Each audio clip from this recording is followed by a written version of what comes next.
하나님 아버지, 코로나19가 온 세상을 뒤덮고 있는 가운데 100주년 기념교회 목회자와 성도들의 건강을 지켜주시고 오늘도 귀한 수요 성경 공부 자리로 인도해 주셔서 감사드립니다.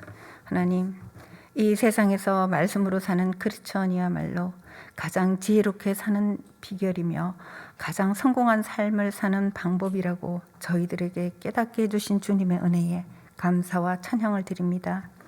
하나님 아버지, 날마다 주님을 믿는다고 고백하고 말씀을 따라 살아가겠다고 다짐하면서도 하루를 되돌아보면 모든 순간에서 세상의 이치를 기준으로 생각하고 남을 비판하고 판단했습니다.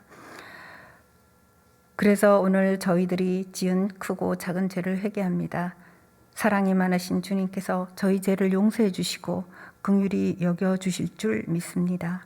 하나님, 오늘 수요 성경 공부를 통해 주님의 뜻을 제대로 이해할 수 있게 하시고 저희들이 말씀에 합당한 생각과 말과 행동을 실천하여 더욱 성숙한 주님의 자녀가 되게 해 주시옵소서. 나아가서는 믿지 않는 자들에게도 하나님의 영광을 드러내는 빛과 소금이 될 수 있도록 인도해 주시옵소서. 하나님, 한국에는 아직도 악한 이단들이 활개를 치고 있습니다. 이단 지도자들은 성경을 자기 유익을 위해 제멋대로 해석할 뿐만 아니라 수많은 영혼들을 미혹하여 죄의 늪으로 빠지게 하고 있습니다. 그들은 자신들의 탐욕을 채우기 위해 미약한 사람들의 모든 것을 깔취하고 있습니다. 이단에 속은 자들이 하루빨리 자신의 어리석음을 깨닫고 거짓의 영에서 벗어나길 간절히 기도드립니다. 하나님, 코로나로 많은 사람들이 어려움을 겪고 있는 가운데 한국의 위정자들이 어두운 거짓의 영에 휩싸여 우리 사회를 더욱 혼탁하게 하고 있습니다. 그들의 죄가 빛 가운데 드러나게 하셔서 결국 진실만이 승리한다는 불변의 진리를 깨닫게 해 주시옵소서. 그리하여 우리 사회에 만연한 양분화와 갈등이 해소되어 오직 주님의 은혜로 이루어진 한국의 번영과 영광을 회복할 수 있도록 간절히 기도드립니다.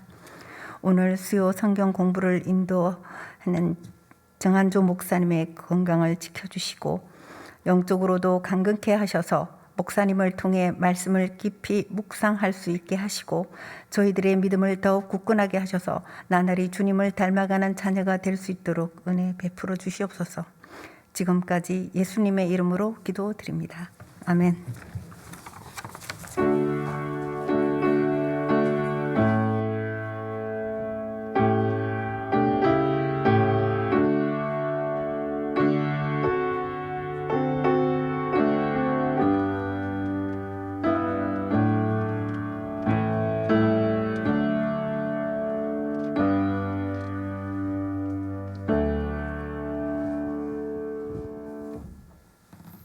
수요 성경 공부를 위해 마음을 모아주시기 바랍니다. 아울러 현장에서 수요 성경 공부를 참석하시는 교우님들은 마스크를 꼭 착용해 주시고 휴대폰의 전원이 꺼져 있거나 무음으로 되어 있는지 다시 한번 확인해 주시기 바랍니다. 교회 소식을 알려드리겠습니다. 2021년도 신임 상임위원 추인을 위한 운영위원회가 다음 주 수요 성경 공부 후에 비대면 온라인으로 열립니다. 2021년을 위한 예비구역장 학교가 이번 주 토요일부터 3주간 오전 10시에 비대면 온라인으로 열립니다. 홈페이지 팝업에 게시된 신청 링크를 통해 신청하실 수 있습니다. 오늘 함께 나누실 하나님의 말씀은 사무엘하 13장 23절에서 39절입니다. 사무엘하 13장 23절에서 39절입니다. 구약 성경 482쪽입니다.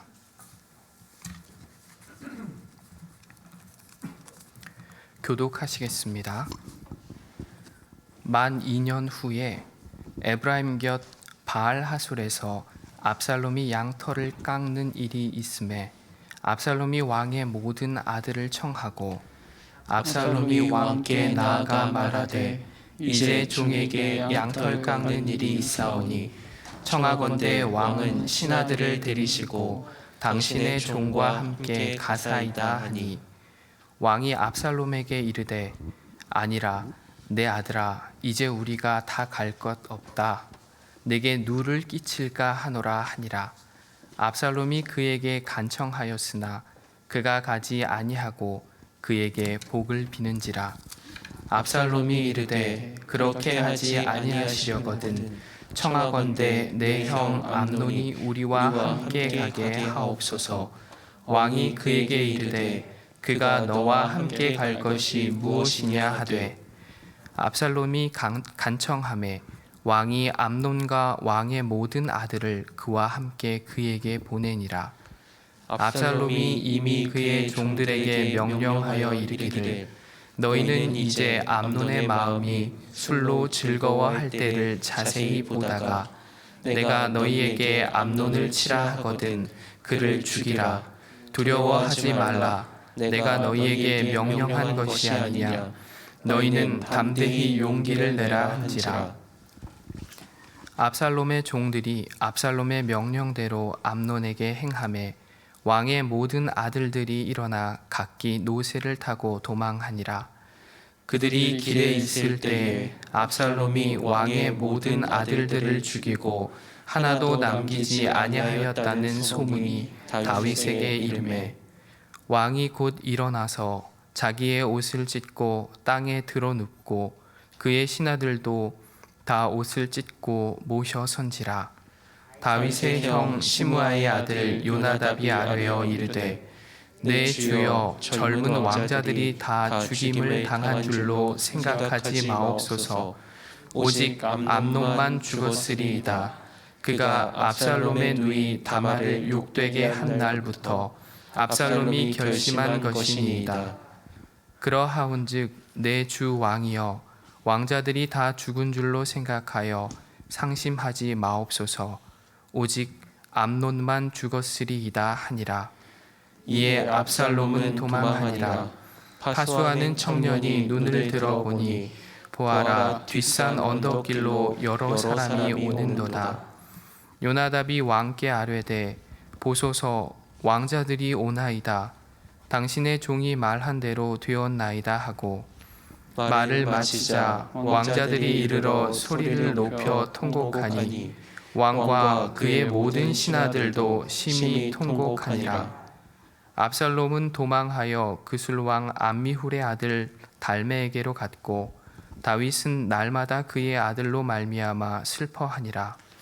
압살롬이 도망하여 그술로 가서 거기에 산지 3년이라. 다윗 왕의 마음이 압살롬을 향하여 간절하니 암논은 이미 죽었으므로 왕이 위로를 받았음이더라. 아멘.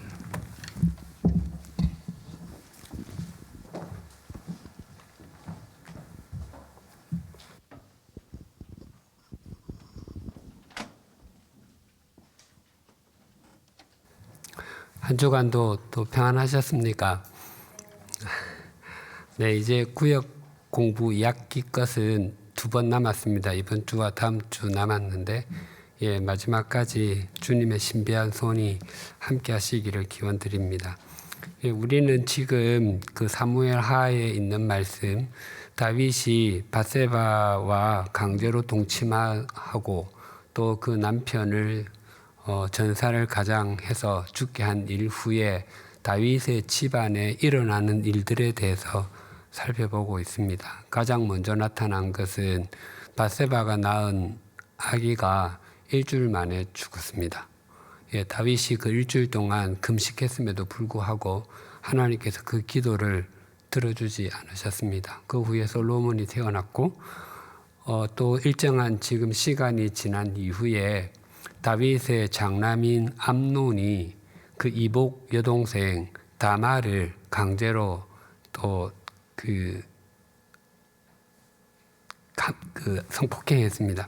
그래서 그 일을 우리가 지난 시간에 살펴봤습니다. 그래서 먼저 우리 지난 시간에 했던 것 잠깐 복습해 보겠습니다. A번, 하나님을 자기 힘으로 여기는 사람은 욕망의 감정이 아니라 바른 이성을 따라서 행한다. 욕망의 감정이 아니라 바른 이성을 따라서 행한다. 암논은 철저하게 욕망을 따라서 지금 행동했습니다. 우리가 꼭 이 암논과 같은 일은 아니라고 할지라도 우리의 일상생활에서 감정을 따라서 살게 되면 암논과 같은 결과를 맞이하기가 쉽습니다. 사람은 굉장히 이성적인 존재인데 의외로 굉장히 감정적으로 행동할 때가 참 많습니다. 그래서 그렇게 감정대로 행동하고 난 뒤에 그 다음날 후회하는 사람들이 얼마나 많습니까? 우리가 이성을 따르지 않고 감정대로 행동하게 되면 절대로 삶이 성숙되지 않습니다. 인격이 성숙되지 않습니다. 거기에는 미련과 아쉬움, 후회만 남습니다. 물론 우리 인생에서 그냥 느낌이 좋아서 또 감정에 따라서 행할 수 있습니다. 또 그게 한두 번은 좋은 결과를 가져올 수도 있습니다. 그러나 긴 인생을 놓고 볼 때 언제나 감정보다 이성을 따라서 행할 때 더 좋은 결과를 맞이하게 됩니다. 신앙생활도 마찬가지입니다. 예, 하고 싶은 대로만 하면 참 좋겠죠. 근데 그렇게 하면 신앙이 성숙이 되지 않습니다. 요즘 TV에 우리 밖에도 잘 못 나가고 하니까 트롯 이런 열풍 아닙니까? 예, 트롯이나 다른 가요 또 음악 다 마찬가지인데 그것은 우리의 굉장히 감성을 건드려 주는 일 아닙니까? 그래서 그런 음악을 그러니까 노래를 듣거나 또 연주를 들으면 또 보면 기분이 굉장히 좋습니다. 그런데 그것을 우리에게 들려주기 위해서 그 가수들이나 연주자들이 자기의 감정만 따라서 연습하면 어떻게 되겠습니까? 절대로 그 노래 들려줄 수 없고 그런 연주 들려줄 수 없습니다. 그분들은 진한 완전 육체적인 노동을 온 의지를 다해서 해야 합니다. 그래 해야 다른 사람에게 감동을 줄 수 있습니다. 우리가 만약에 이제 수능과 같은 아니면 또 다른 중요한 시험을 앞두고 있을 때 내가 TV 보는 거 너무 좋아해도 우리 시험 앞두고는 그거 접어놓잖아요. 접어놓고 자기 의지를 다해서 시험 공부합니다. 내가 TV 보는 거 너무 좋아하고 내가 책 읽는 것, 소설 읽는 거 너무 좋아하는데 내가 시험 공부해야 되기 때문에 시험 공부할 때 마음은 TV 보고 싶고 소설을 읽고 싶지만 공부할 때 내가 위선 떤다 이렇게 생각 안 하잖아요. 내가 더 나은 나 자신을 위해서 내 지금 시험 공부한다고 생각하잖아요. 그런데 우리가 성경을 읽을 때 읽기 싫을 때 있잖아요. 예, 딴 생각 날 때 있잖아요. 그러면 어떤 생각을 합니까? 내가 지금 성경 읽기 싫은데 성경을 읽고 있다고 할 때 사람들은 대부분 위선 뜬다고 생각을 합니다. 내가 지금 하기 싫은 거 하고 있어. 이 마음 하나님 안 받으실 거야. 그건 자기 생각이죠. 주일에 예배당 가기 싫고 예배 드리기 싫음에도 불구하고 그렇게 갈 때 내 신앙이 너무 위선적이 아닌가? 아닙니다. 그렇게 해야 됩니다. 예, 온 의지를 다해서 하나님께 집중할 때 그 신앙 인격이 성숙하게 되는 것입니다. 그래서 우리는 감정을 따라서 사는 존재가 아니라 바른 이성을 따라서 사는 존재이어야 합니다. B번, 하나님을 자기 힘으로 여기는 사람은 하나님의 사랑과 의를 함께 수용한다. 하나님의 사랑과 의를 함께 수용한다. 예, 하나님은 사랑의 하나님이시죠. 또 하나님은 의의 하나님이십니다. 그래서 이 동전의 양면과도 같습니다. 예, 하나님의 사랑의 또 다른 이름이 하나님의 의고 하나님의 의로움의 또 다른 형태가 하나님의 사랑입니다. 그래서 우리는 이 하나님의 사랑도 받아들이고 하나님의 의로움도 함께 받아들여야 합니다. 예, 그냥 하나님의 사랑만 우리가 받아들이게 되면은 우리는 하나님 앞에 예의 없는 사람이 되기가 참 쉽습니다. 예, 하나님은 우리가 사랑해야 하지만 또 우리는 하나님을 경외해야 하는 존재입니다. 예, 그래서 그것이 사람들에게도 동일하게 나타나야 합니다. 암논이 자기 여동생, 이복 여동생 그 다말을 그렇게 했을 때 다윗은 그냥 화냈다고 끝입니다. 성경에 아무것도 하지 않습니다. 즉 그렇게 해서는 안 되었습니다. 만약에 그때 제대로 어떤 그 징계를 했더라면 오늘 우리가 나눌 이 사건은 일어나지 않았을지도 모릅니다. 하나님의 사랑은 결코 값싼 것이 아닙니다. 우리 그 신약 성경 한 장짜리 성경 중에 빌레몬서 있지 않습니까? 예, 다윗이 그 감옥에 갇혀 바울이 감옥에 갇혀 있을 때 그 오네시모라고 하는 그 주인 노예인데 그 빌레몬 집에서 도망쳐 나왔습니다. 예, 그래서 바울에게서 복음을 받았는데 너 이제 복음 받았으니까 자유했다가 아니라 예, 네 원래 주인에게 가라 그랬습니다. 가서 용서받으라 그랬습니다. 예, 가서 주인이 용서 안 해주면 죽는 거예요. 예, 그래서 그때 그가 들고 갔던 것이 빌레몬서입니다. 예, 그래서 하나님은 사랑이시고 하나님은 거룩하시고 이 두 가지를 함께 우리가 갖고 있어야 그 믿음과 인격이 건강하게 성숙해집니다. C번, 하나님을 자기 힘으로 여기는 사람은 자녀를 사랑하는 것에 최상의 방법은 자기를 바르게 세우는 것을 안다. 자녀를 사랑하는 것의 최상의 방법은 자기를 바르게 세우는 것임을 안다.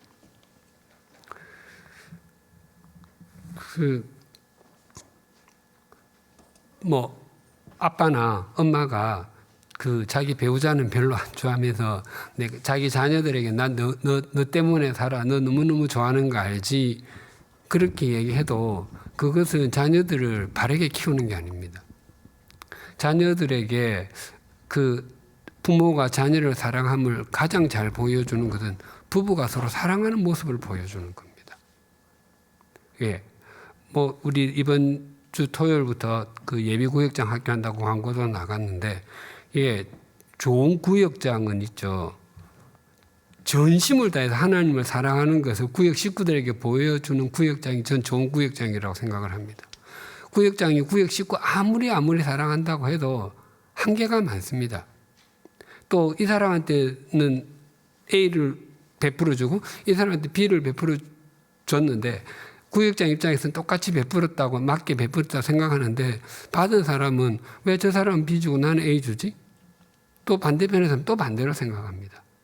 그런 것도 필요하지만 더 중요한 것은 죽을 힘을 다해서 하나님을 사랑하면 구역 식구들은 감동합니다. 아, 구역장은 저렇게 하나님을 사랑하는구나. 나도 나중에 구역장이 되면 저렇게 해야 되겠다를 생각하게 되는 것입니다.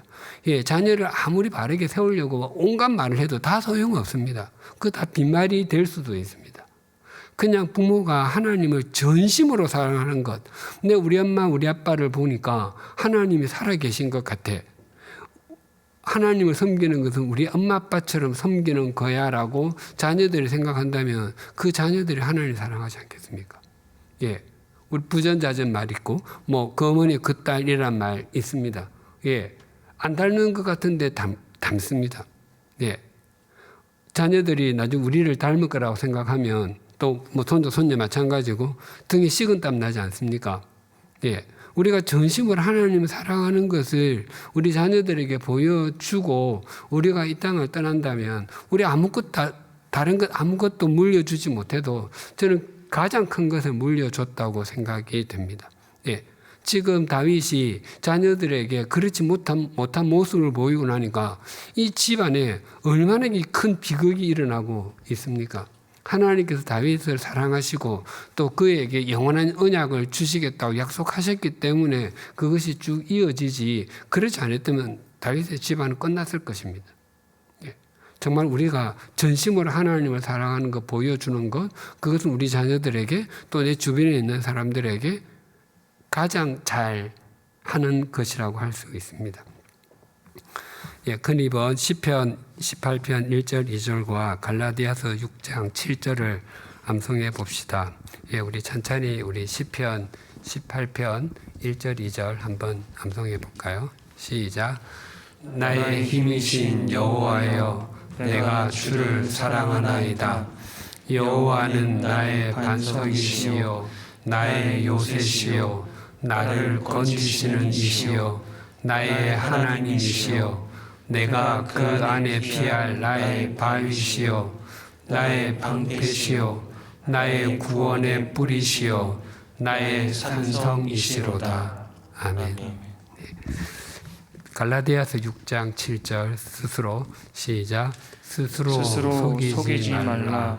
하나님은 업신여김을 받지 아니하시나니 사람이 무엇으로 심든지 그대로 거두리라.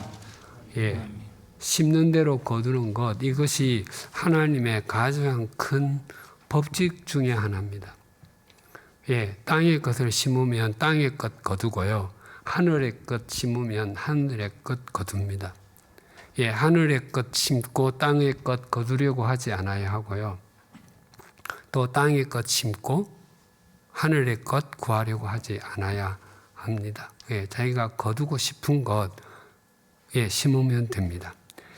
예, 오늘은 이제 그 암논이 다말을 강제로 동침하고 난 뒤에 어떤 일이 있었는지를 예, 살펴보도록 하겠습니다. 큰 3번 22절에서 33절에 제가 작은 제목을 와신상담이라고 붙였는데, 예, 무슨 말인지 아시죠? 그 와자가 엎드릴 와자고요. 그 다음에 신자가 그 섬나무 아니면 땔감신입니다. 그리고 상자가 맛볼상, 담은 쓸개 담자입니다. 예, 불편한 섭배에 몸을 눕히고 쓸개를 맛본다는 뜻으로 원수를 갚거나 마음먹은 일을 이루기 위해서 불편한 잠자리를 해가면서 그것을 잊지 않는다는 겁니다. 네, A번 암논이 이복 여동생 다말과 강제로 동침한 후에 얼마의 세월이 지났습니까? 23절 한번 같이 읽어볼까요? 만 2년 후에 에브라임 곁 바알 하솔에서 압살롬이 양털을 깎는 일이 있음에 압살롬이 왕의 모든 아들을 청하고, 예, 만 2년, 예, 2년이 지났다는 것입니다.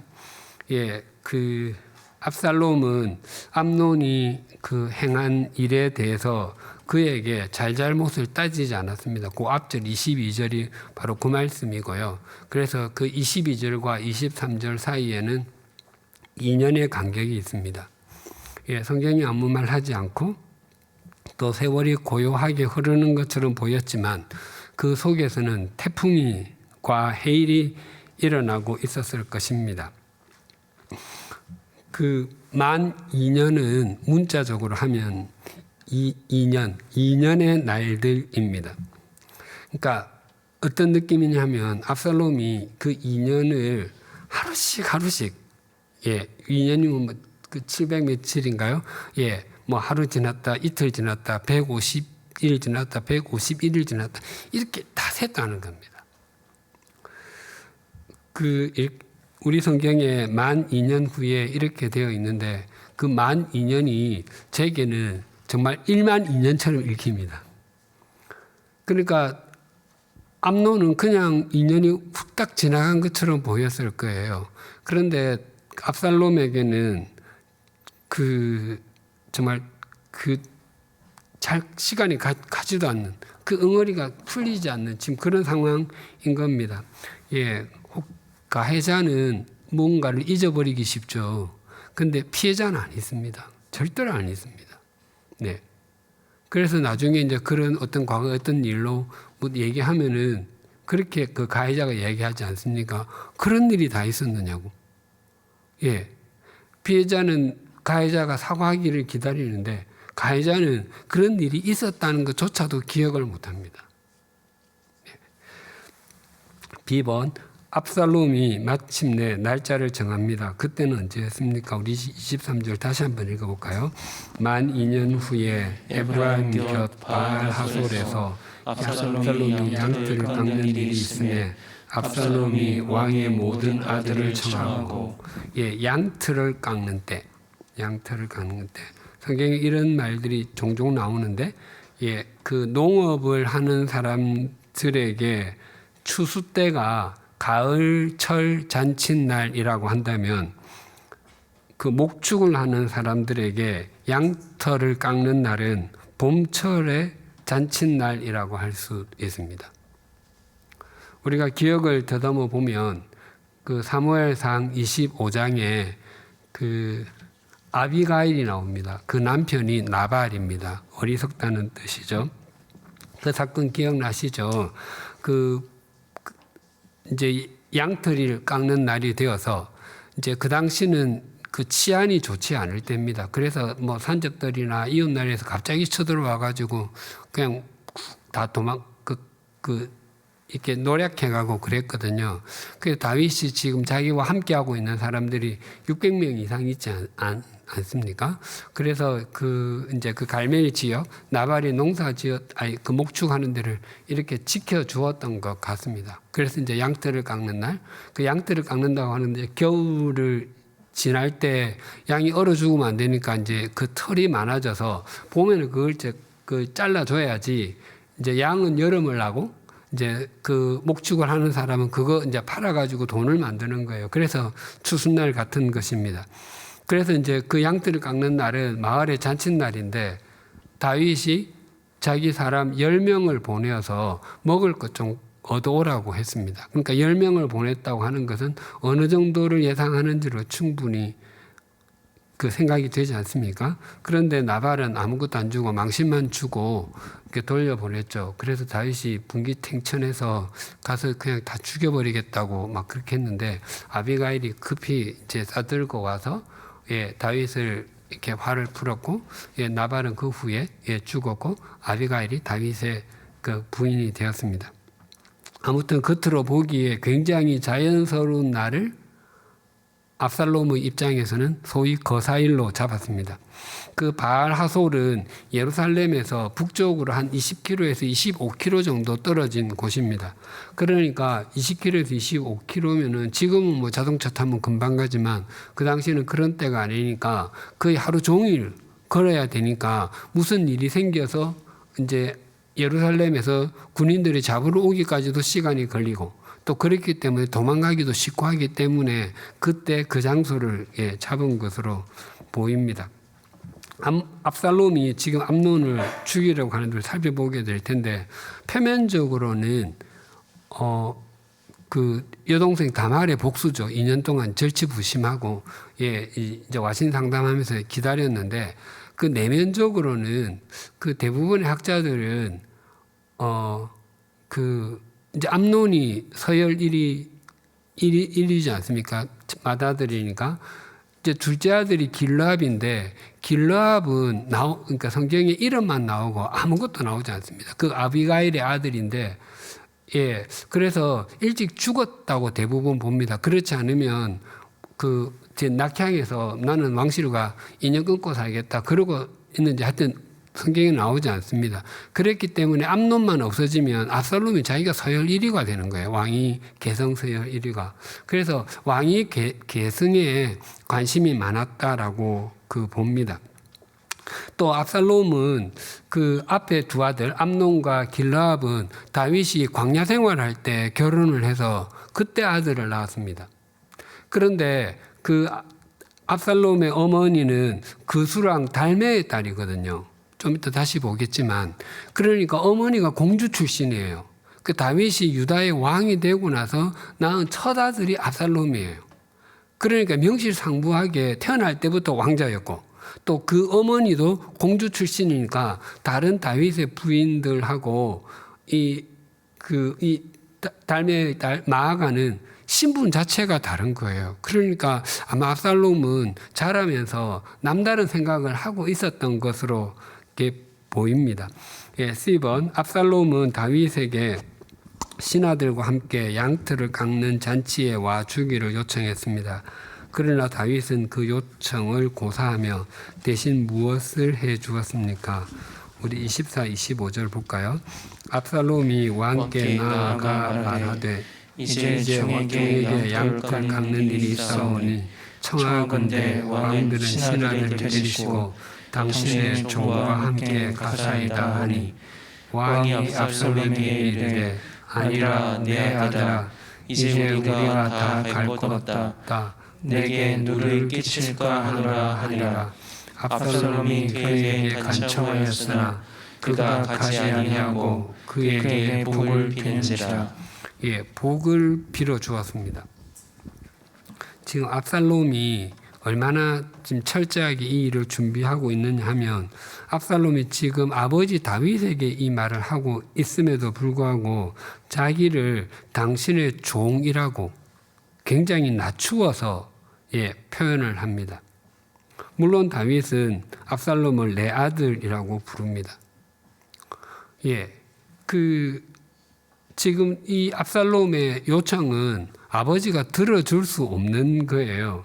왕이 그 신하들과 함께 아들이 여는 잔치에 참석한다. 말이 안 되는 거죠. 네. 그 국가적으로 어울리지 않습니다. 그러니까 그냥 뭐 아버지가 초청했는데 아들이 온다? 이것은 가능하지만 아들이 하는데 아버지가 신하들을 다 데리고 간다? 이것도 말이 안 될 뿐만 아니라 그럼 거기로 다 가고 나면 예루살렘에 아무도 없는데 누가 지킵니까? 이거 굉장히 중요한 문제죠. 그 분조란 말 아십니까? 그 왕실을 이제 조정이라고 하지 않습니까? 분조가 나눌 분자인데 그 조정이 두 개가 되는 거예요.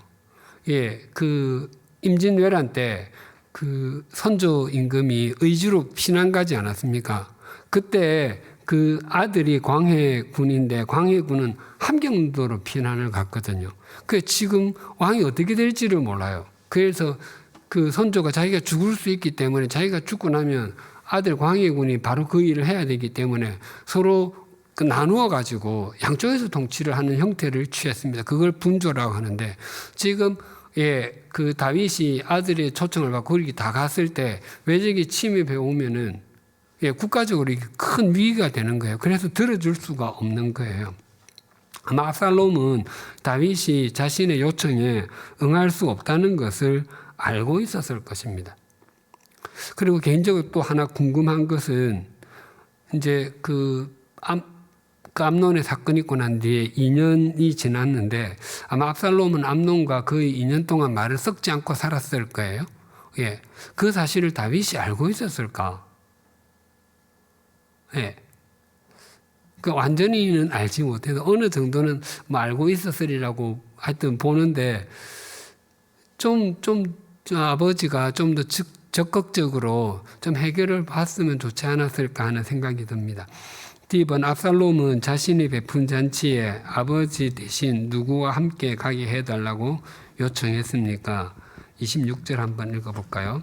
압살롬이 이르되 그렇게 하지 아니하시려거든 청하건대 내 형 암논이 우리와 함께 가게 하옵소서. 왕이 그에게 이르되 그가 너와 함께 갈 것이 무엇이냐 하되 내 형 암논.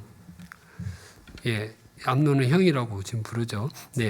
그가 너와 함께 갈 것이 무엇이냐는 왜 그가 너와 함께 가야 하느냐의 뜻입니다. 그러니까 다윗도 그 암논과 압살롬과의 관계를 전혀 모르지는 않았을 것입니다. 그래서 지금 아버지 대신 이제 장남 형이 좀 오게 해달라고 하는데 우리 일상생활에서도 그렇지 않습니까? 굉장히 큰 것을 요구하다가 갑자기 작은 것을 요구하면 거절 못합니다. 만약에 집에서 뭐 예를 들어서 뭐 대학교에 다니는 그 뭐 아들이나 딸이 그 엄마 아빠한테 자기 돈이 필요하니까 예를 들어 10만 원만 달라고 막 자꾸 조릅니다. 그 돈 없다고 아무리 다 끌고도 없다고 하여튼 계속 달라고 하고 계속 없다고 하다가 갑자기 그 자녀가 그럼 2만 원만 줘요. 그러면 노후를 잘 못합니다. 10만 원 달라고 하면 안 줘도 2만 원 달라고 하면 줄 수밖에 없거든요. 그러니까 아버지 오게 해달라고 지금 간청을 하는데 안 된다고 이제 하니까 그럼 형 오게 해달라고 하니까 거절을 못 하는 거예요. 아마 다윗은 이런 기회로 두 형제의 간격이 메워지고 회복되기를 바랐을 것입니다. 어쩌면 그 압살롬이 처음부터 암논 형을 좀 오게 해달라고 하면 다윗이 좀 이상한데 하고 허락 안 했을지도 모릅니다. 그러니까 굉장히 지금 압살롬은 치밀하게 계획하는 거죠. 2번, 다윗은 무엇 때문에 암논을 비롯한 모든 아들을 압살롬의 양털을 깎는 날에 잔치에 보냈습니까? 27절 한번 볼까요? 압살롬이 간청하며 왕이 암논과 왕의 모든 아들을 그와 함께 그에게 보내니라. 예, 압살롬이 간청했기 때문에. 그러니까 지금 그 압살롬이 간청하고 다윗이 허락했기 때문에 암논은 지금 아버지의 명령을 받아야 되는 거예요. 예. 압살롬이 처음부터 암논에게 형 좀 오시면 좋겠습니다 하면 안 가 그랬을지도 모릅니다. 그런데 왕인 아버지가 네가 좀 가라 이렇게 얘기를 하면 못 갑니다 이렇게 얘기하기가 어려운 거예요. 어쩌면 압살롬의 목적이 사실 이것이었을 것입니다. 아버지 다윗이 이 국사를 제쳐놓고 올 수 없다고 생각했을 거예요. 예. 근데 이 지금 압살롬이 간청했다고 하는데 이 간청하다의 문자적인 뜻이 깨뜨리고 부수고 돌파하다의 뜻입니다. 이 단어는 그 외적이 침입해서 성문을 뚫고 성벽을 뚫고 지나갈 때 쓰던 용어입니다. 그리고 그 여인이 출산할 때 아기가 이제 그 태어날 때 쓰는 말이기도 합니다. 그러니까 굉장히 강한 용어입니다. 그 압살롬이 구체적으로 무슨 말을 했는지는 성경에 나오지 않지만 이 압살롬의 말이 다윗의 마음에 굉장히 압박이 되었던 것 같습니다. 들어주지 않으면 안 될 정도로. 예. 때로는 어떤 물리적인 행동보다 말이 더 강한 눌림이 되기도 하지 않습니까? 예, 어떤 시비가 붙어가지고 한 대 맞을 수 있습니다. 맞으면 좀 아프긴 해도 그냥 잊어버리고 자면 됩니다. 근데 남이 한마디 툭 던진 거, 또 친한 사람이, 가까운 사람이 한마디 툭 던지고 나면 있죠. 그게 마음을 꾹 눌러가지고 아무것도 할 수 없지 않습니까? 예, 시간이 지나도 잘 없어지지가 않아요. 예, 그런 경우는 어떤 물리적인 어떤 충격보다 그 마음의 충격이 훨씬 더 큽니다. 그래서 다윗이 이제 그 모든 아들을 압살롬이 여는 그 잔치에 보냈다고 되어 있는데 우리 보내다는 말 우리 11장부터 계속 나오지 않았습니까? 다윗이 자신의 왕권을 어떤 전제군주처럼 이렇게 사용을 했는데 시간이 지날수록 다윗이 지금 보내어도 스스로 보낸 것이 아니라 압살롬의 요청에 의해서 어쩔 수 없이 보낼 수밖에 없는 근데 다윗이 굉장히 무기력한 모습을 지금 보여주고 있습니다. F번 압살롬은 그의 종들에게 언제 암논을 살해하라고 명했습니까? 28절 볼까요? 압살롬이 이미 그의 종들에게 명하여 이르기를 너희는 이제 암논의 마음이 술로 즐거워할 때를 자세히 보다가 내가 너희에게 암논을 싫어하거든 그를 죽이라 두려워하지 말라 내가 너희에게 명령한 것이 아니냐 너희는 담대히 용기를 내라 한지라. 술로 즐거워할 때 이 술이라고 하는 단어는 그 과일을 발효시켜 만든 술인데 아마 포도주인 듯이 보입니다. 그러니까 술로 즐거워할 때 그렇게 하라고 한 것은 아마 암논이 만찬 현장에서 살해당한 것으로 보입니다. 아무튼 이 암논은 술에 취했기 때문에 판단을 제대로 할 수가 없었을 것입니다. 우리가 술을 마시는 또 되냐 안 되냐 뭐 죄냐 아니냐 이런 것보다도 술은 사람의 판단력을 굉장히 많이 흐리게 만듭니다. 사회의 여러 그 사건들 거기에 거의 술이 연관이 참 많이 되지 않습니까? 하여튼 절대로 하면 안 되는 그 음주운전이고요. 그거는 예, 살인입니다. 저는 살인이라고 정말 생각을 하고요. 그거 하면 안 되고요. 또 많은 사람들이 요즘 예, 스스로 목숨을 참 많이 끊는데 그것도 술과 무관하지 않습니다. 예. 아무튼 이 지금 압살롬의 자기의 종들 신하들한테 그 부하들한테 이렇게 쭉 말을 이렇게 28절에 말했는데 이 말씀 보니까 마치 그 생각나는 구절 없습니까? 그 모세가 죽고 여호수아가 가나안 땅 입성 앞두고 있을 때 하나님께서 여호수아에게 한 말 같아요.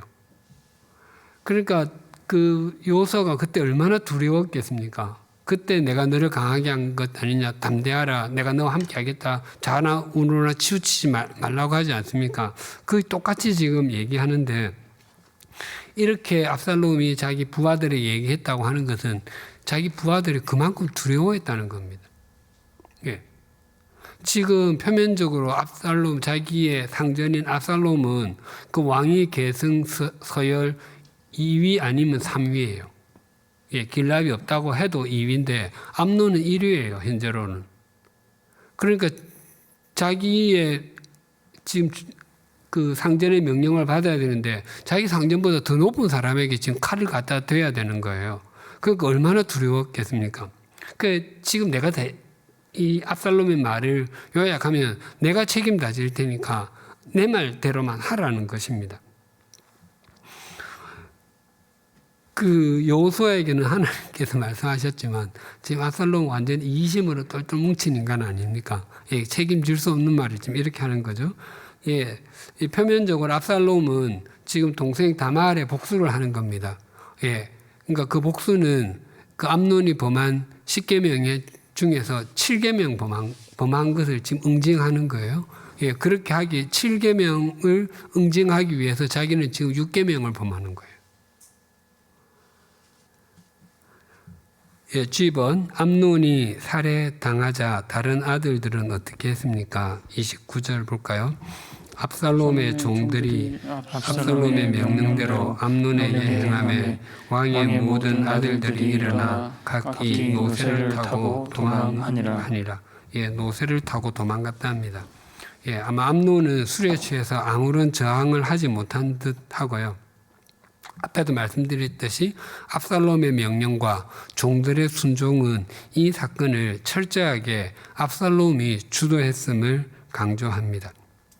그리고 다른 왕자들이 그 노새를 타고 도망갔다고 하는데 노새는 그 숫나기와 암말의 교배를 통해서 태어난 것 맞죠? 네.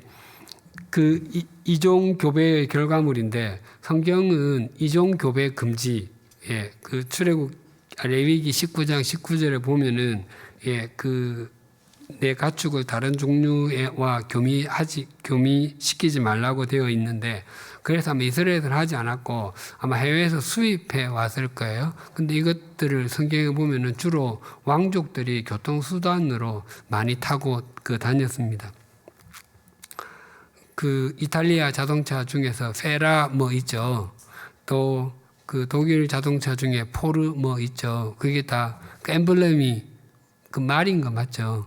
예, 그런 사람들이 굉장히 자랑스러워하고 타고 다니실 텐데 아마 이 왕족들이 이 나귀를 굉장히 자랑스러워하고 타고 다녔던 것 같습니다. 이게 뭐 말처럼 빠르거나 그렇게 하지는 않지만 이스라엘은 없는 것이기 때문에 사람들 앞에서 자랑처럼 타고 다녔던 것으로 예, 보입니다. 아무튼 그렇게 이제 뿔뿔이 흩어졌습니다. 큰 4번 30절에서 33절은 예, 사실보다 빠른 소문 입니다. A번 다윗의 아들들이 아직 왕궁에 도착하지 않았을 때 다윗에게 들린 소문은 무엇이었습니까? 30절 한번 볼까요?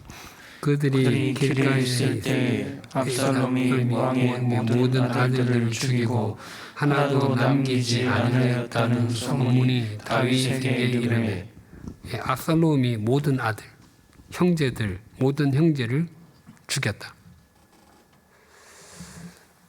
예, 아무튼 이 말씀이 표면적으로는 그 나단 선지자가 다윗에게 와서 칼이 내 집에서 영원토록 떠나지 아니하리라라고 그 12장 10절에서 말씀했거든요. 예, 그 말씀이 임한 거라고 볼 수 있습니다. 궁금한 것은 지금 이 바알 하솔에서 지금 이 살인 사건이 있고 나서 도망친 왕자들은 어디 딴 데로 가지 않고 지금 곧바로 예루살렘을 향했을 텐데 소문이죠. 다윗 왕에게 이 왕자들보다 더 빨리 왔어요. 며칠 지난 것도 아니고. 신기하지 않아요? 전 너무 신기합니다. 이 소문은 그 뭐 완전히 뜬 소문이라기보다도 뭐 보고라고 번역해도 뭐 문제가 없습니다. 이 어떻게 곧바로 도망친 이 왕자들보다 먼저 도착을 했는지 참 신기합니다. 아무튼 지금 그 압살롬이 모든 아들 형제들을 죽였다는 소문이 들렸는데 소문은 언제나 사실보다 과장되는 경향이 있습니다. 그래서 소문은 소문이지 소문이 언제나 사실인 것은 아닙니다. B번 모든 아들이 죽었다는 소문을 들은 다윗은 어떻게 반응했습니까? 31절 보겠습니다. 왕이 곧 일어나서 자기의 옷을 찢고 땅에 드러눕고 그의 신하들도 다 옷을 찢고 모셨은지라. 옷을 찢고 땅에 드러누웠답니다. 아마 다윗은 모든 아들이 죽었다는 이 말에 그 기드온이라는 사사의 그 아들들이 71명이 있었는데 그 중에 그 아비멜렉이 그의 형제 그 70명을 한 명 빼고 그 요담이 있었죠. 그 한 바위 위에서 한꺼번에 죽였거든요. 그게 그 사사기 9장에 나오는데 그 사건을 아마 떠올렸을 겁니다. 다윗은 슬픔과 고통의 감정을 주체할 수 없어서 한번 이 장면 머릿속에 그려보십시오. 자기 입은 골룡포, 왕복을 다 찢고 이까지는 금방 이해가 되는데 땅바닥에 드러누워 버렸습니다. 그 드러눕다는 그 몸을 던지다의 뜻이거든요. 다윗의 인생에서 이렇게 슬퍼하는 모습을 한 번도 본 적 없습니다. 우리가 지금 앞에 여러 사람들의 죽음이 있었는데 다윗의 그 스승이었고 그에게 기름을 부어주었던 사무엘 선지자 세상 떠났고요. 또 자신의 친구이자 후견인 요나단이 떠났을 때 이렇게 하지 않았습니다. 물론 이제 그들의 죽음과 비교할 수 없을 것이죠. 흔히 부모가 돌아가실 때 느끼는 고통을 천붕지통이라 그러잖아요. 천붕, 하늘이 무너진다는 뜻이거든요. 근데 그보다 더 슬픈 것이 자식이 먼저 죽는 거라는 그죠? 지금 다윗에게 다윗이 느끼는 감정을 말로 설명할 수가 없는 거예요. 가끔 이제 그 신방을 가보면 이런 가정 만나는 때가 있습니다. 여러 가지 이유로 자식이 먼저 세상을 떠난 분들의 이렇게 믿음을 보면 보통 사람이 범접할 수 없는 깊이를 느끼곤 합니다. 그것은 아마 극한의 고통에서 그냥 하나님께서 주신 선물처럼 여겨지기도 합니다. 아무튼 이 다윗은 지금 어떻게 할 수가 없는 거예요. C번 몸을 가누지 못할 정도로 슬퍼하는 다윗에게 요나답이 한 말은 무엇이었습니까? 32절, 33절 한번 볼까요? 다윗의 형 시므아의 아들 요나답이 이르되 내 주여 젊은 왕자들이 다 죽임을 당한 줄로 생각하지 마옵소서. 오직 암논만 죽었으리이다. 그가 압살롬의 누이 다말을 욕되게 한 날부터 압살롬이 결심한 것이니이다. 그러하온즉 내 주 왕이여 왕자들이 다 죽은 줄로 생각하여 상심하지 마옵소서. 오직 암논만 죽었으리이다 하니라. 오직 암논만 죽었으리이다. 이 두 절에 반복해서 나옵니다. 요나답도 지금 예루살렘 왕궁이 있었으니까 요나답은 거기 자리 있지 않아도 지금 다 알고 있어요. 요나답은 그럼에도 불구하고 그 자기의 주군이자 자기 삼촌인 다윗에게 미리 말하지 않았습니다.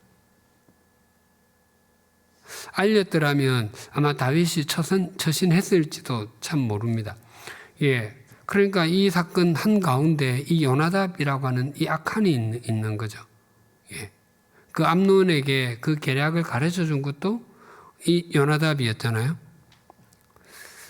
그 암논은 아마 다윗 그 정부에서 조정에서 책사와 같은 역할을 했을 것입니다. 어떤 나라든 뭐 어떤 기업이든 교회든 단체든 말할 필요도 없이 지도자 한 명이 잘한다고 해서 잘 되는 거 절대로 아닙니다. 물론 지도자가 가장 중요하지만 그 옆에서 그 제대로 그 지도자가 갈 수 있도록 그 바르게 말해주고 바른 길을 제시해주는 좋은 책사가 있어야 합니다. 예. 그래서 그 사극 같은 것들을 보면 특히 여러 나라가 싸우는 그런 것들을 보면 옆에 책사들을 보는 재미도 굉장히 좋습니다. 예. 그 책사가 올바르지 못하면 그 왕은 오래 가지 못합니다. 그런 의미에서 그 요나답은 다윗의 조카였고 뛰어난 총명함도 있었지만 정말 바르지 못한 신하, 또 바르지 못한 책사였습니다. 요나답은 다 죽지 않고 암논만 죽었기 때문에 상심하지 말라고 말하지만 다윗에게는 암논만 죽었어도 굉장히 고통스러운 일입니다. 큰 5번, 34절에서 39절은 제가 골육상쟁이라고, 이제 그 압살롬이 형제들을 죽이고 난 이후의 일을 기록했기 때문에 이렇게 제목 붙였습니다. A번, 다윗의 아들들이 뒷산 언덕길을 통하여 돌아왔습니다. 그때 요나답이 왕자들이 온다며 다윗에게 무엇이라 말했습니까? 34절, 35절 볼까요? 이에 압살롬은 도망하니라. 파수하는 청년이 눈을 들어보니 보아라 뒷산 언덕길로 여러 사람이 오는도다. 요나답이 왕께 아뢰되 보소서 왕자들이 오나이다. 당신의 종이 말한 대로 되었나이다 하고 당신의 종이 말한 대로 되었나이다. 이스라엘 백성들은 그 동쪽 방향을 그 앞쪽이라고 불렀고 서쪽 방향을 뒤쪽이라고 불렀습니다. 그래서 뒷산 언덕길은 예루살렘 서쪽에 있는 산길을 의미합니다. 요나답은 그 아들에 의해 아들을 잃은 삼촌 다윗 왕의 고통에 동참하기보다 자신의 추측이 맞은 것을 자랑하고 있습니다. 참 이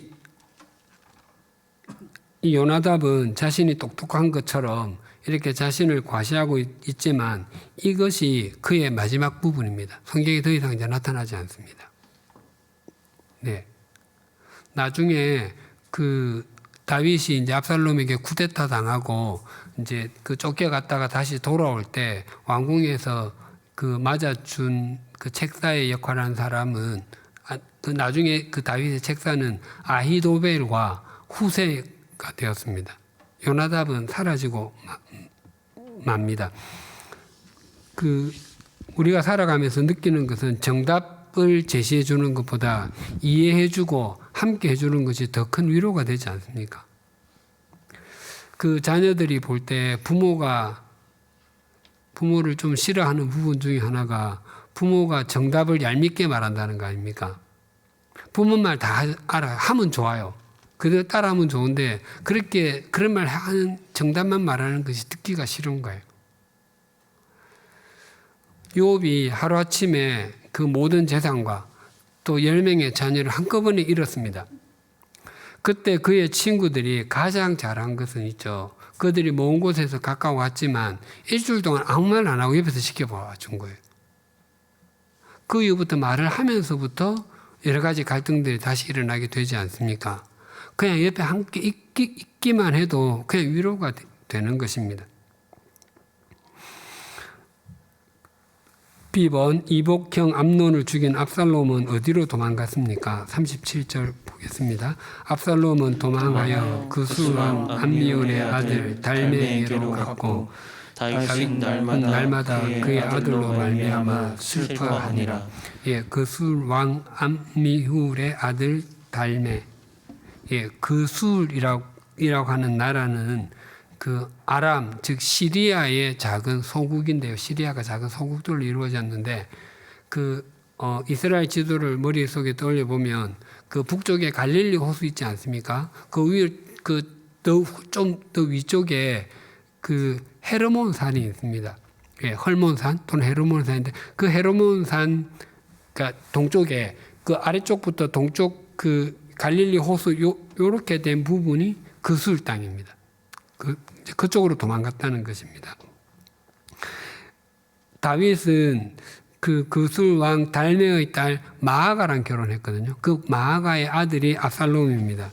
그러니까 그술 왕 달메는 압살롬의 외할아버지가 되는 거죠. 그 외할아버지가 통치하는 곳으로 지금 도망간 것입니다. 그런데 그 37절 그 후반부에 다윗은 날마다 그의 아들로 말미암아 슬퍼하니라라고 했는데 그의 아들은 누군가요? 압살롬, 암논. 그 압살롬이라고 보는 학자들도 있습니다. 그런데 암논이라고 보는 것이 좀 더 적절하게 보입니다. 예, 이 사무엘 기자는 누구라고 말하지 않습니다. 예, 우리 그냥 표면적으로 생각해도 형을 죽인 동생을 슬퍼할 이유는 없습니다. 예, 또 우리 다음 시간에 보겠지만 드고 14장에 보면 드고와 여인을 보낼 때도 죽은 사람을 위하여 오래 슬퍼하는 여인처럼 행동해라고 했거든요. 그러니까 다윗이 죽은 사람 때문에 슬퍼하니까 너도 그 사람이 죽어서 슬퍼하는 신용을 해라고 지금 요압 장군이 가르쳐 주거든요.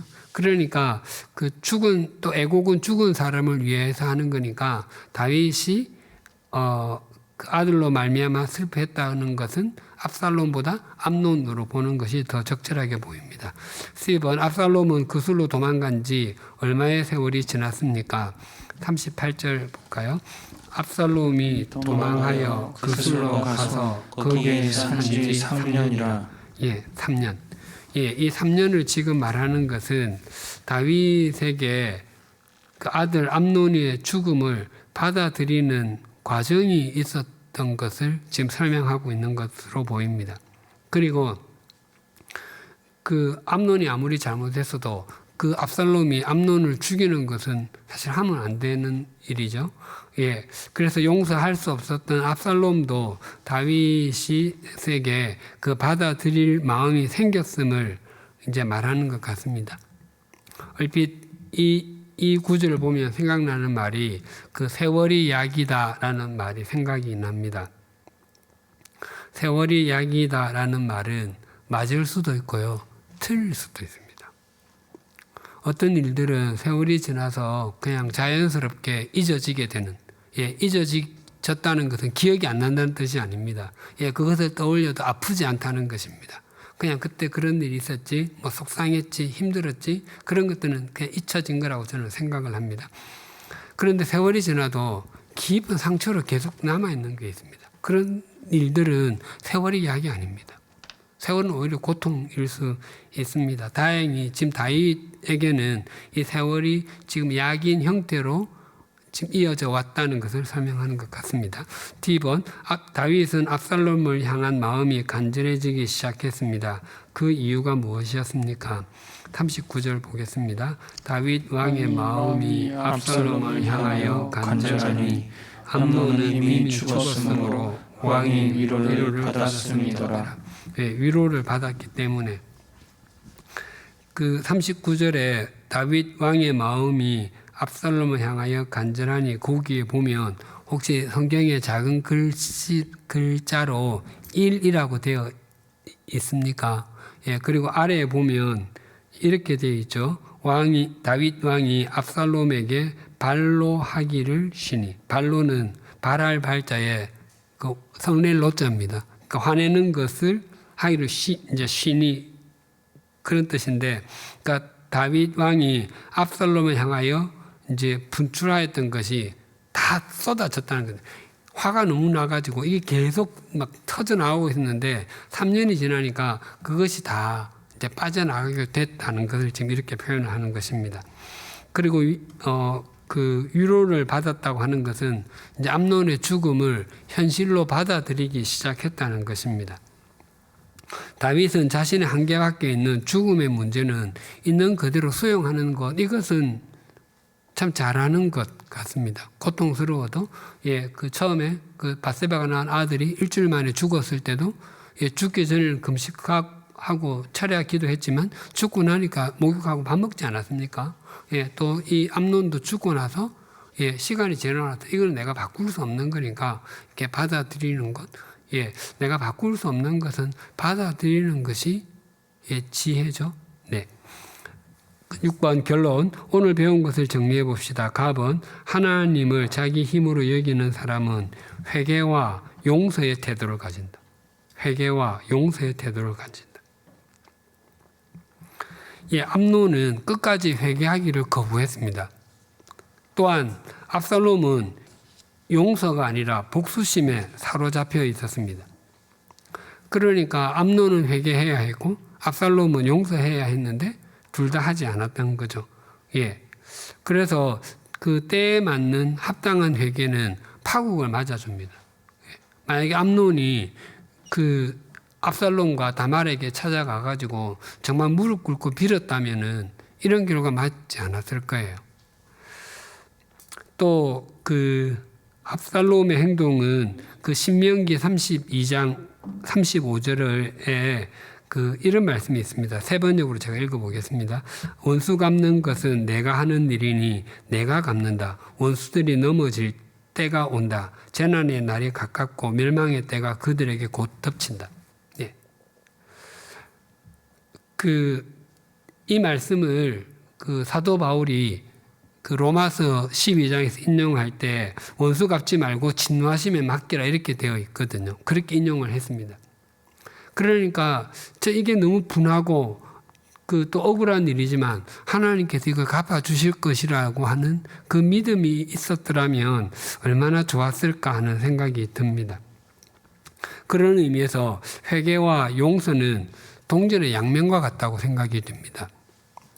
우리에게는 정말 회개해야 할 일도 있고 용서해야 할 일도 있지 않습니까? 나는 세상에 회개해야 할 일만 있는 사람도 없고요. 용서해야 할 일만 있는 사람도 없습니다. 뒤집으면 우리는 용서받아야 할 일과 용서해 주어야 할 일이 우리에게 다 있습니다. 납은 하나님을 자기 힘으로 여기는 사람은 소문이 아니라 진리를 믿는다. 소문이 아니라 진리를 믿는다. 다윗은 압살롬에 의해 모든 아들이 죽었다는 소문을 듣고 옷을 찢고 정신을 잃을 정도로 슬퍼했습니다. 아쉬운 것은 왜 그것이 정말 사실인지 왜 다윗은 확인해 보려고 하지 않았을까요? 그 다윗이. 이때는 이제 다윗의 나이가 이제 50대로 일반적으로 봅니다. 뭐 지금 50대는 뭐 많이 팔팔하죠. 근데 그 당시 50대는 뭐 거의 뭐 인생 말년이라고 해도 과언이 아닌데 이렇게 나이가 들어감에 따라서 좀 판단력이 많이 흐려진 건가? 그런 생각이 들기도 합니다. 아무튼 이 다윗이 그 소식을 듣고 땅이 완전히 들어 누워서 통곡하고 슬퍼했는데 그 소문은 거짓된 소문이죠. 아주 일부만 사실인 소문이죠. 그래서 거짓된 소문은 다른 사람의 삶을 무너지게 할 수 있습니다. 그래서 우리는 그런 소문의 출발지가 아니라 우리는 언제나 진리의 출발지여야 합니다. 그게 중요합니다. 혹시 내게 거짓된 소문이 오더라도 온갖 세상의 이야기든 그것은 내가 그냥 입 닫으면 나에게서 끝입니다. 내가 누군가 입 열면은 나도 거기에 동참하게 되거든요. 우리는 거짓된 소문 아닌 진리의 통로, 진리의 출발, 진리의 마침 이런 존재가 되어야 합니다. 답은 하나님을 자기 힘으로 여기는 사람은 상황에 순종한다. 상황에 순종한다. 이건 여러 번 말씀드렸죠. 다윗은 밧세바가 낳은 아기가 일주일 만에 죽었을 때 그대로 수용했고 암논이 죽음도 시간이 지나면서 그대로 수용했습니다.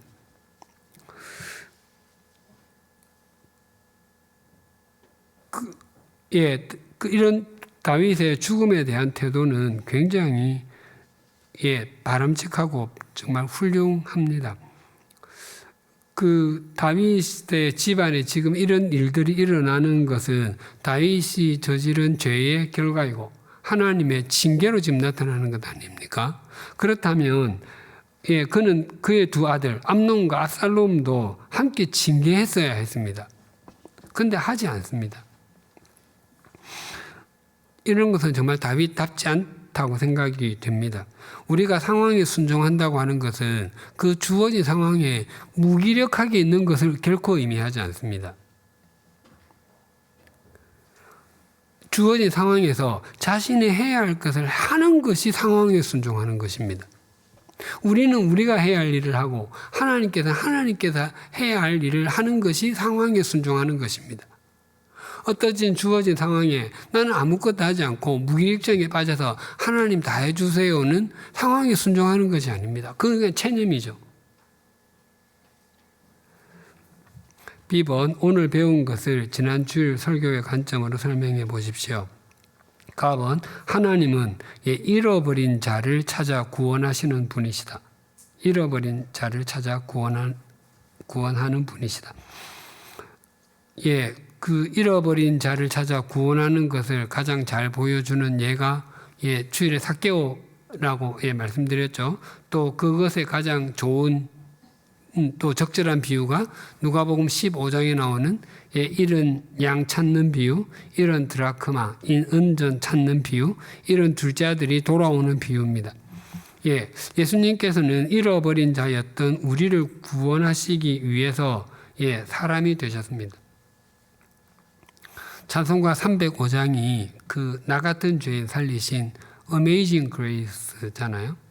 예전에도 말씀드렸는데 이 찬송가 하반절 가사가 잃었던 생명 찾았고 광명을 찾았네입니다. 잃었던 생명 찾았고 광명을 찾았네. 이렇게 보면 내가 마치 생명을 찾았기 때문에 빛을 보게 된 것처럼 여겨지지 않습니까? 그런데 이 부분에 영어 가사가 이렇습니다. I once was lost. 나는 예전에는 잃어버린 존재였는데 but am found. 지금은 발견되었습니다. 찾아와 주신 것이죠. was blind. 이전에는 내가 눈이 멀었었는데 but now I see. 지금은 봅니다. 내가 이전에 잃어버린 상태였고 앞을 보지 못했는데 주님이 나를 찾아와 주셔서 내가 찾은 바 되었고 주님께서 나의 눈을 뜨게 해주셔서 보게 되었다는 겁니다. 그래서 우리에게는 소망이 있습니다. 내가 잘나서 발견했다면 내가 능력이 있어서 그런가 보다 생각했을 텐데 우리가 발견된 것은 주님의 은혜와 사랑으로 인함입니다. 그래서 우리가 할 일은 그 주님을 우리의 힘으로 삼으면 되고 우리가 그 안에 있으면 되는 겁니다. 그 안에서 우리의 역할을 감당하면 되는 것입니다. 나아번 압살롬은 하나님과 동행하기보다 자기 욕망과 증오심에 사로잡혀 살았다. 압살롬은 하나님과 동행하기보다 자기 욕망과 증오심에 사로잡혀 살았다. 압살롬은 잃어버린 사람을 찾으시는 하나님의 통로가 아니라 자신이 주인인 삶을 살았습니다. 사람이 자기 욕망과 자기 야망에 사로잡히게 되면 잃어버린 사람이 보이지 않고요. 세속적인 가치관만 보입니다. 그래서 한평생 주님 안에서 주님과 동행하는 것은 하나님의 자녀가 누리는 가장 큰 복입니다. 다음 주 남성 구절은 이 시편 말씀과 함께 갈라디아서 6장 7절, 8절인데 7절은 우리 앞에 암송했죠. 그 뒤에 한 절 더해서 2절 같이 외워보자는 겁니다. 그 뒷구절은 자기 육체를 위하여 심는 자는 육체로부터 썩어진 것 거두고 성령을 위하여 심는 자는 성령으로부터 영생을 거두리라. 예. 하여튼 심는 대로 거두는 것은 하나님의 큰 법칙입니다. 이 법칙 속에 있어서 우리를 찾아와 주신 그 주님으로 인해서 또 주님께서 또 다른 사람을 찾는 통로로 사시는 복된 인생 되시기를 축복합니다. 우리 다 같이 찬송가 400장 함께 찬송하시겠습니다.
하나님 아버지, 다윗의 밧세바 사건 이후에 다윗의 집안에서 일어나는 계속적인 비극적인 사건을 봅니다.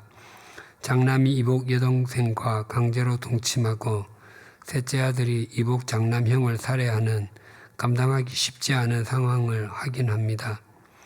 이와 같은 극단적인 일은 아니라 할지라도 우리에게는 용서를 받아야 할 일도 있고 용서를 해야 하는 일도 있습니다.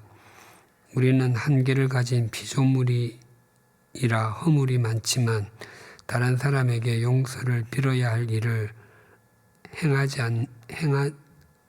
않는 성숙함을 주시기 원합니다.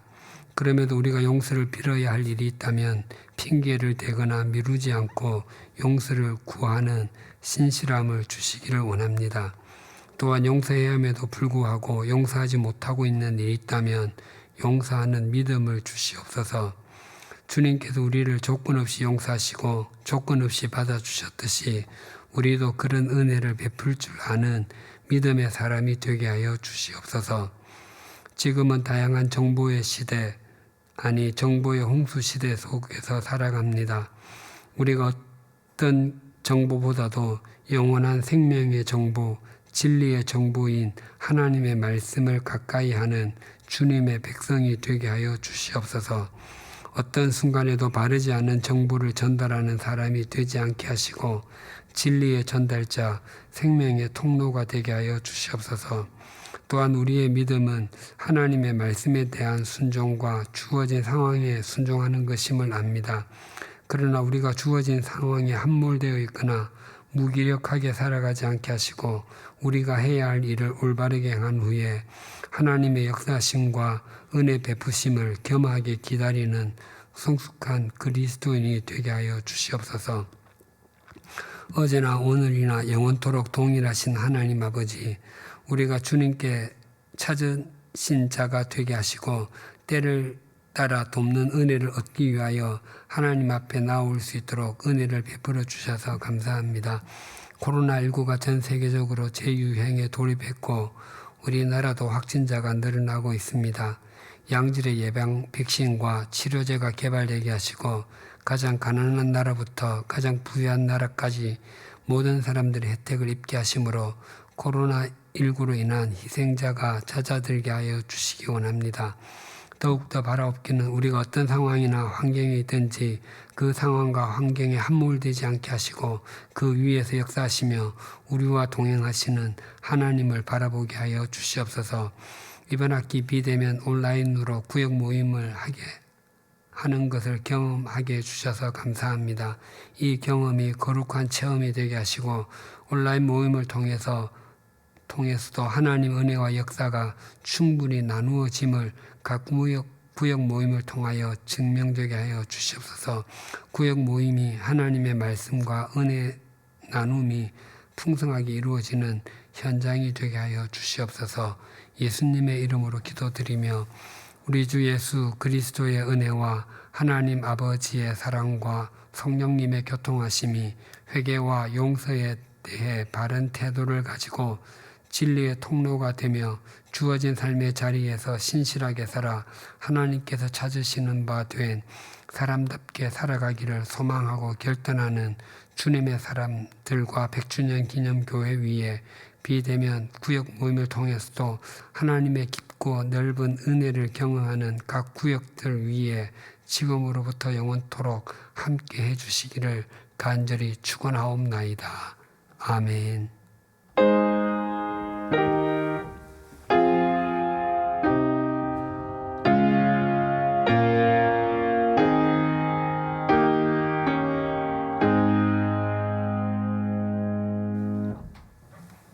주님 안에서 강건하시고 평안하십시오.